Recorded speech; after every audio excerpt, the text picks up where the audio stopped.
Hello and welcome to our special show on the IPL 2023. It's the biggest cricket extravaganza in the world, and all eyes will be on the IPL for the next 60 days or so till it winds up. Close to 73 to 74 matches will be played. On this show, our attempt would be to be predictive, and we will give the reasons for saying why someone might win or lose, but based on sound reasoning. So let's quick start this show on the first match, which is going to happen today, which is Gujarat Titans versus Chennai Super Kings. Let's begin with Gujarat Titans.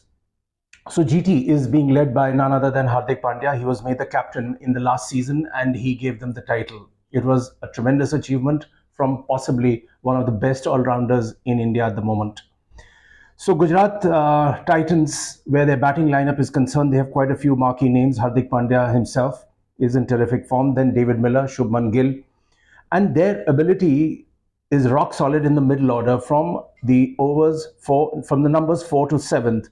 And that collectively, they have averaged 39.8 runs per wicket in 2022, the best among all teams. So close to an average of 40 runs per wicket in 2022, which was in the last season. All the three big guns, Hardik Pandya, David Miller and Shubman Gill, they've all maintained an excellent form, each averaging over 40 in the men's T20s in India since the end of last year's IPL. So they are all in cracking form and they can perform wonders. Where the bowling department is concerned, they have Mohammad Shami and Rashid Khan. Rashid Khan has made a massive name for himself, as you very well know, a tremendous spinner and someone who's always on the hunt for wickets. Now, no one took more wickets in the power play in IPL 2022 than Shami. He took 11 wickets, and while Rashid has taken at least 17 wickets in every IPL season so far, he has never conceded an economy rate higher than 6.74 as in a single campaign. So those numbers are very promising. Lockie Ferguson has left, and that opens the door for Alazari Josephs to step up. He is the Antiguan Quick, who has again been in cracking form. He took a career best 5 for 40 just about a week ago against South Africa in a T20 match. 5 for 40, remember that figure. Fresh additions always make a difference. You have the great Kane Williamson and Shivam Mavi, the India Quick. He has to basically now prove himself because there's so much of competition happening that someone like Umran Malik has to sit out. And they will lend more balance to Gujarat's top order and the bowling respectively, while the upside of Abhinav Manohar and Rahul Tewatia. Rahul Tewatia, if you remember, in the last season was not only a very effective bowler, he was praised a lot by none other than Graham Swan, and his batting was quite terrific. He won the matches and his side, and he is a man who can really add to the batting skills when required and make that extra push. I just want to dwell a bit on Shubman Gill because he is the hot name currently, and he has been in tremendous form. He was also the GT's second highest scorer and played a crucial role in the maiden IPL title last season. Let's take a quick look at his figures. He has scored 202 runs in 6 matches in the shortest format since the 2022 T20 World Cup at a tremendous strike rate of 165.6. In fact, since the end of the T20 World Cup last year, only Surya Kumar Yadav with 391 runs and Liton Das of Bangladesh 224 have scored more runs than Gill among batters from full member sides. And his strike rate is second only to Sky, which if you look at a minimum of 4 innings. So Shubman Gill being in the side again would be a tremendous boost for GT. Let's go over to CSK. And when you talk about CSK, can you not talk about MS Dhoni? But we'll hang a bit and look at some of the numbers and their problems last year. So they had probably one of their worst seasons last year, extremely forgettable 2022 season, where they had finished ninth in the table with 4 wins in 14 matches in 2022. That was quite a terrible performance.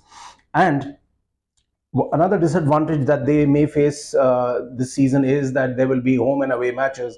Whenever they play at Chepauk, they are a formidable side.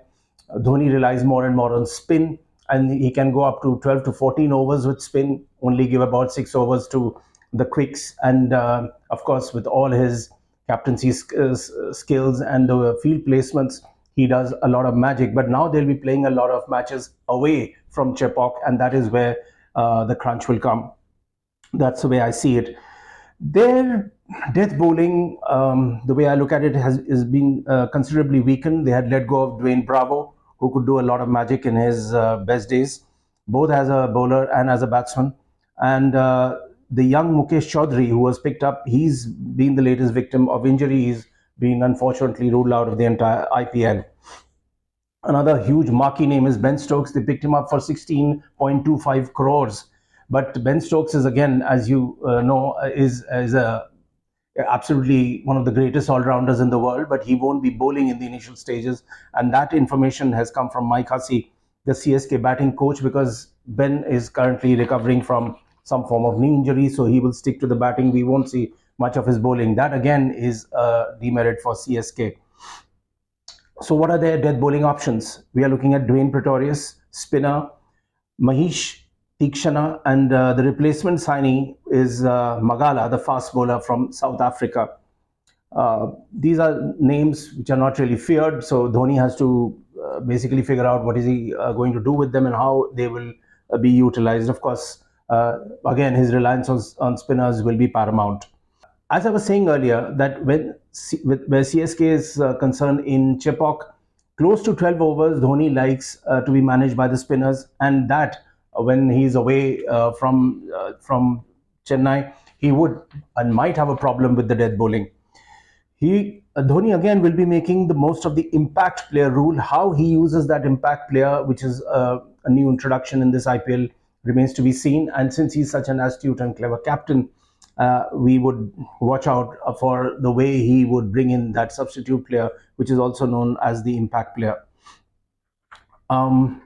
When it comes to the 12 overs of spin bowling, more or less it should be managed by Tikshana, then Ravindra Jadeja, aka Jaddu, and Moeen Ali.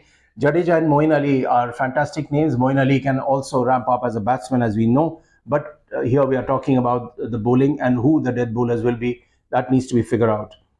Now, there's a very interesting stat coming in from CSK, which I want to share with you, that when it is requiring a death bowler in these conditions, it is harder to score in the back 10 overs than in the front 10 overs. So if it becomes harder to score in the typical death over verbiage that we all use in the last 10 or the last 5, so that push, that kick might not really come. So then how do you compensate? Then you have to figure out how to tackle the first 10 and keep ramping up the run rate. Otherwise, you might fall short of the target. That is, again, a worry for Dhoni. Deepak Chahar is coming back. He's come back after a long injury layoff. He has an economy rate of 10.32 in the back 4 overs in T20s in the last 2 years. So all eyes will again be on Chahar. If he was cracking fit, if he had a lot of match experience behind him, he would have fired from day one. But then again, this is the longest tournament. I want to close with another point where Dhoni is concerned, that despite his so-called calm and patience and everything else, he had 2 run-ins which became pretty talked about. One was with Suresh Raina, and during the COVID days, and Suresh Raina flew back home. He didn't participate in the IPL at all. And the second was Jadeja, Ravindra Jadeja, his great friend Jaddu, whom he dubbed as Sir Jadeja. So when Jaddu was made the skipper in the last season, he again had a fallout, and he was quite unhappy with the way the management handled him. He was not very happy with the way Dhoni handled him, and also but the fact that Dhoni ultimately took over midway through the tournament, and that really pissed Jadeja off, and that remains to be seen, that how again the smoothness comes back in these interpersonal relationships. So going back on all the stats and figures I've put across to you, I would believe that GT, Gujarat Titans, should win this opening match for all the right reasons. They are playing at their home ground in Ahmedabad. They have a winning combo going. They have all the right reasons to win this. But keep an eye out for the wily Dhoni, who can do some magic at any given point in time. But I would still say GT should win the first match. Thanks for watching. We'll be regularly back with more of this predictive analysis, and stay with us.